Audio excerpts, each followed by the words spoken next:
Big boss Malayalam season 7 ലൈവിനകത്ത് വന്നവൻ ഇതൊരു main കാഴ്ചയായി മാറിക്കൊണ്ടിരിക്കുകയാണ്. എല്ലാ ദിവസവും ഈ ഒരു സംഭവം ഉണ്ട്.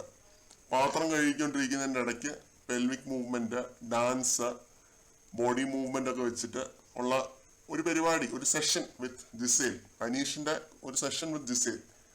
ഇതിപ്പോ ഒരു പതിവായി മാറിക്കൊണ്ടിരിക്കുകയാണ്. ഇത് ഒരു കോംബോ ആയി മാറിക്കൊണ്ടിരിക്കുകയാണോ എന്നും എനിക്ക് നല്ല സംശയമുണ്ട് കേട്ടോ. കാരണം ഇന്ന് കണ്ണാൻ തുമ്പി പോരാമോ, എന്നോട് ഇഷ്ടം കൂടാമോ എന്ന് ജിസേൽ ചോദിക്കുമ്പോൾ ആലോചിക്കാമെന്നാണ് അനീഷ് പറയുന്നത്.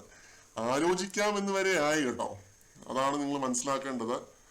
ഇപ്പൊ നോന്നോ ഇല്ലെന്നോ പറ്റില്ലെന്നോ കണ്ണാൻ തുമ്പി പോരില്ലെന്നോ ഒന്നും അനീഷ് പറയുന്നില്ല. അപ്പൊ കണ്ണാൻ തുമ്പിയോട് മിക്കവാറും ഇനി ഇഷ്ടം കൂടുമോ എന്നുള്ളതാണ് ഇനി കണ്ടറിയേണ്ടത്. കാരണം പാത്രം കഴുകാനായിട്ടൊക്കെ വിളിക്കും, മാതില കാണിക്കുന്ന പോലത്തെ മൊടയല്ല ജിസേല് കാണിക്കുന്നത്. ജിസേല് പോകുന്നുണ്ട്, പാത്രം കഴുകാനാണോ, ഞാൻ വരാം എന്ന് പറഞ്ഞിട്ട് അനീഷിന്റെ കൂടെ ഇത്തിരി ടൈം സ്പെൻഡ് ചെയ്യാൻ വേണ്ടി ജിസേല് പോകുന്നുണ്ട്. അത് തന്നെ അനീഷിന് വല്ലാതെ ഇഷ്ടമാണെന്ന് തോന്നുന്നു, ആ രീതിയിലുള്ള അങ്ങനത്തെ ക്യാരക്ടർ. അപ്പൊ അവിടെ ഒരു അഹങ്കാരമോ ഈഗോ ഒന്നും കാണിക്കാതെ ജിസേല് പോകുന്നുണ്ട്. അതുകൊണ്ടാണെന്ന് തോന്നുന്നു കണ്ണാൻ തുമ്പി പോരാമോ, എന്നോട് ഇഷ്ടം കൂടാൻ ആലോചിക്കാം എന്നുള്ള രീതിയിൽ അനീഷ് പറയുന്നത്.